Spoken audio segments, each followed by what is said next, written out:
সবাইকে আবার এডু হেল্পারে স্বাগতম।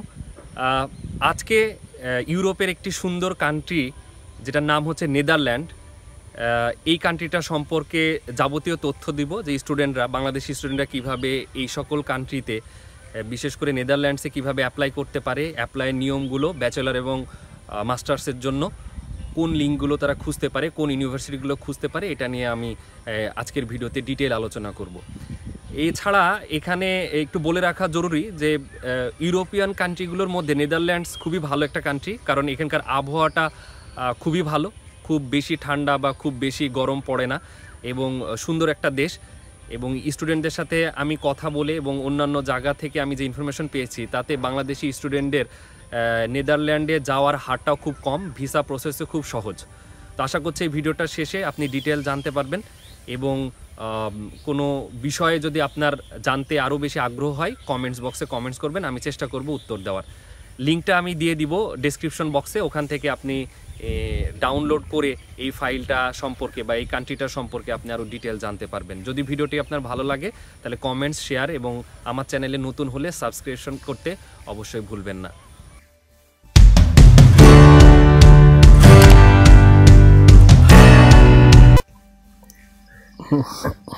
এটাই হচ্ছে নেদারল্যান্ডসে স্কলারশিপের যে টোটাল গাইডলাইন, সেটা আমি নেদারল্যান্ডসে অনার্স এবং মাস্টার্স এডুকেশনের জন্য বেসিক যে ক্রাইটেরিয়া এবং বেসিক যে অ্যাপ্লিকেশন প্রসিডিউর সেটা নিয়ে এখন বলবো। আমি আমার ডেসক্রিপশনের সুবিধার জন্য আমি ইউথ কার্নিভালের 11 দিন আগে তারা যে গাইডলাইনটা দিয়েছিল সেটাই এখন আমি সবার উদ্দেশ্যে বর্ণনা করব। আশা করছি আপনি বুঝতে পারবেন এবং ইম্পর্টেন্ট জায়গাগুলো পরবর্তীতে আপনি ভিডিও পজ করে করে শুনলে আপনি আশা করি ডিটেল জিনিসটা বুঝে যাবেন।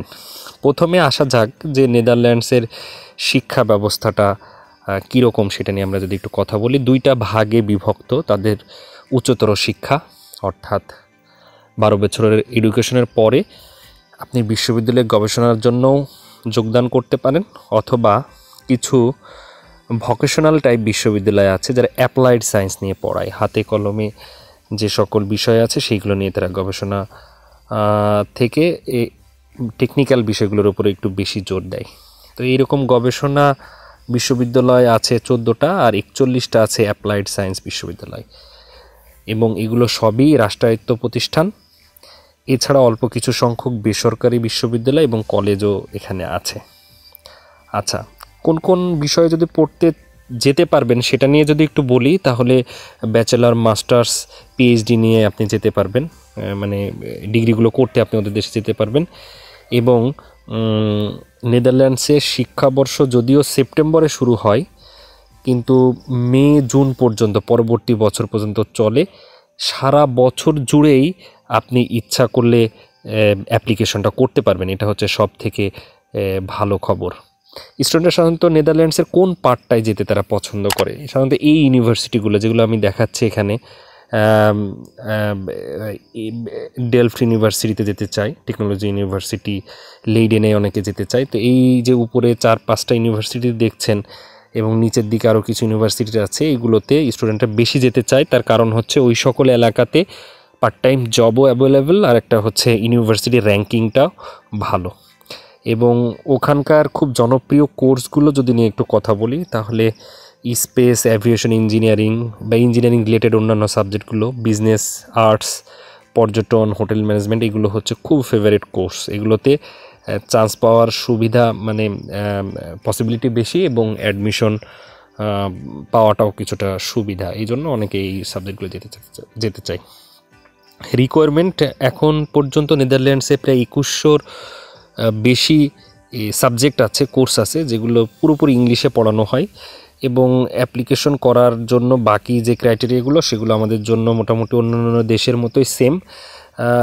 হায়ার সেকেন্ডারি বা ব্যাচেলর ডিগ্রি, যতটুকু আপনার হায়ার এডুকেশন আছে সেই পর্যন্ত একটা যে সার্টিফিকেট বা মার্কশিট আছে সেটা লাগবে। IELTS স্কোর অবশ্যই লাগবে, রিকমেন্ডেশন লেটার লাগবে।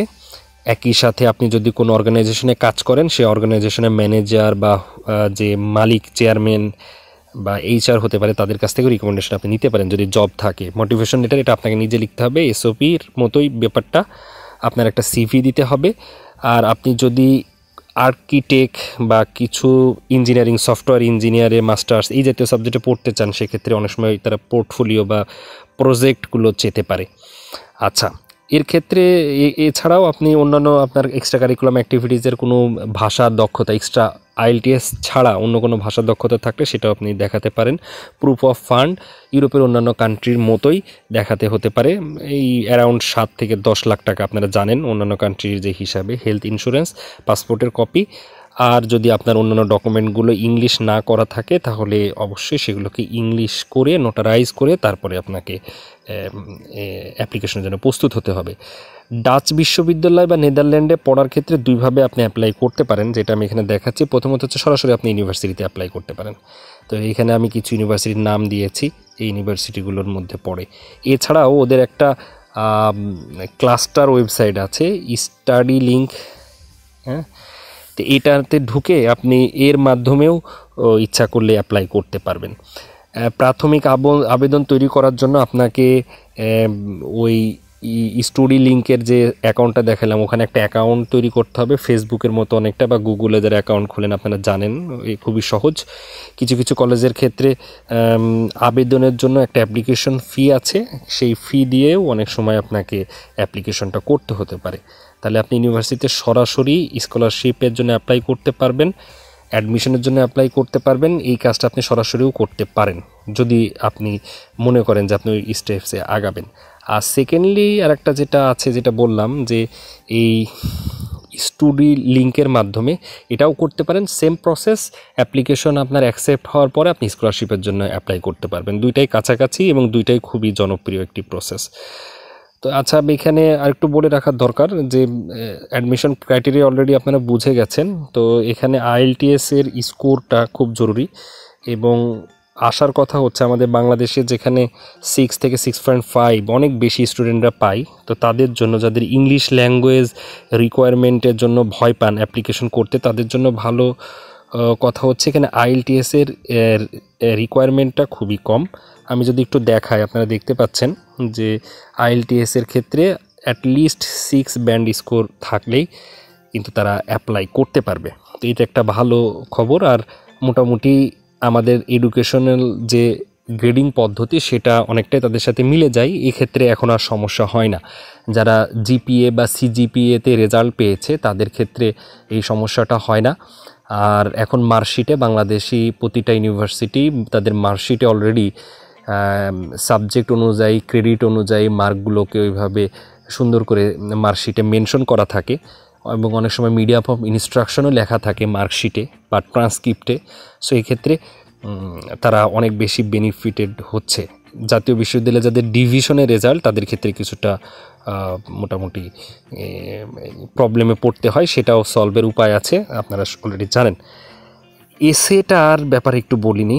এসএটা হচ্ছে ইউনিভার্সিটি আপনার একটা প্রাইমারি টেস্টের জন্য অ্যাডমিশনের সময় কোনো কিছু মানে ইন্টারন্যাশনাল অ্যাফেয়ার্স হতে পারে, বা আপনি যে টেকনিক্যাল সাবজেক্টে পড়তে যেতে চাচ্ছেন বা যেটা ইন্টারেস্ট দেখেছেন সেই রিলেটেড কিছু এসে আপনাকে লিখতে বলতে পারে।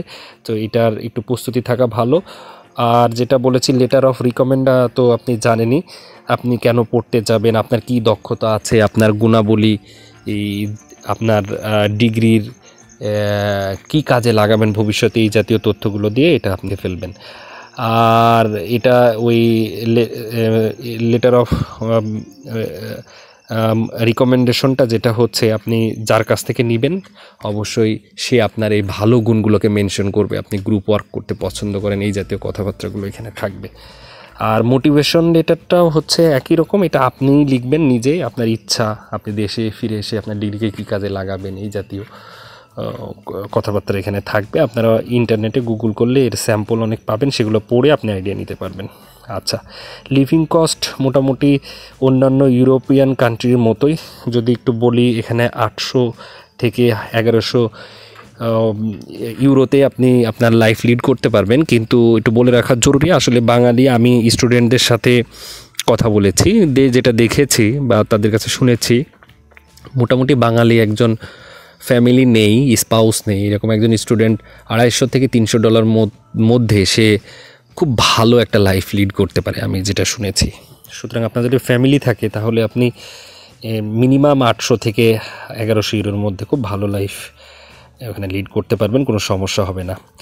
এখানে পার ডের একটা হিসাব দেওয়া আছে, এটা জাস্ট আপনার জানার জন্য। স্কলারশিপ দেয়, স্কলারশিপের জন্য আপনি ইউ গভর্নমেন্টের যে স্কলারশিপগুলো আছে ইন জেনারেল ওইগুলোতে অ্যাপ্লাই করতে পারেন, এবং অনেক সময় ভর্তি হওয়ার পরও স্কলারশিপ আপনি ইউনিভার্সিটিতে আপনার যে ইন্টারন্যাশনাল অ্যাফেয়ার ডিল করে যে ইউনিভার্সিটির ওয়েবসাইট থেকে যার ঠিকানা পাবেন তার মাধ্যমেও আপনি সেই সময় ওই ইউনিভার্সিটিতে কী ধরনের স্কলারশিপ চলছে সেইগুলোর তথ্য নিয়ে আপনি অ্যাপ্লাই করতে পারবেন। তাহলে নেদারল্যান্ডের ক্ষেত্রে যেটা হচ্ছে, এখানে মোটামুটি অ্যাডমিশন পাওয়া সহজ যদি আইএলটিএসটা থাকে। আর সেকেন্ডলি হচ্ছে ভিসা প্রসেসিং, ফিনল্যান্ড বলেন বা জার্মানি বলেন, এদের থেকে ভিসা প্রসেসিং বা অন্যান্য আনুষঙ্গিক বিষয়টা কিছুটা হলেও সহজ। তো আপনি এই জন্য এখানকার যে ভালো র্যাঙ্কিং ইউনিভার্সিটিগুলো আছে সেগুলোতে ভর্তি হতে পারেন, এবং একই সাথে স্কলারশিপের জন্য আপনি অ্যাপ্লাই করতে পারেন। এবং একটু যেহেতু আমরা বাংলাদেশি স্টুডেন্ট যারা যায়, লিভিং এক্সপেন্স, টিউশন ফির ব্যাপারে তারা একটু বেশি সতর্ক থাকে এবং চাকরির জন্য তারা চেষ্টা করে ওখানে গিয়ে পার্ট টাইম জব। সেক্ষেত্রে আপনি নেদারল্যান্ডসের ভালো সিটিগুলো যেগুলোতে অ্যাভেলেবল জব আছে এইরকম সিটিগুলোতে আপনি ক্যাপিটাল সিটির আশেপাশের অংশগুলো, আশেপাশের সিটিগুলোকে আপনি সিলেক্ট করতে পারেন। এতে আপনার সুবিধা হবে ওখানে লিভিং কস্টটা ম্যানেজ করার জন্য। এছাড়াও আমি 2টা ইম্পর্ট্যান্ট লিঙ্ক আছে, এই 2টা লিঙ্ক আমি ডিসক্রিপশন পার্টে দিয়ে দিব ইউটিউবের, আপনারা ওখান থেকে ঢুকে আরও ডিটেলটা জানতে পারবেন। আর সব থেকে ভালো হবে যে আপনি এই তথ্যগুলো আমি যেগুলো বলছি এগুলো আবার নিজে একটু যাচাই করেন এবং নিজে একটু পড়লেই আপনি অ্যাপ্লাই করতে পারবেন।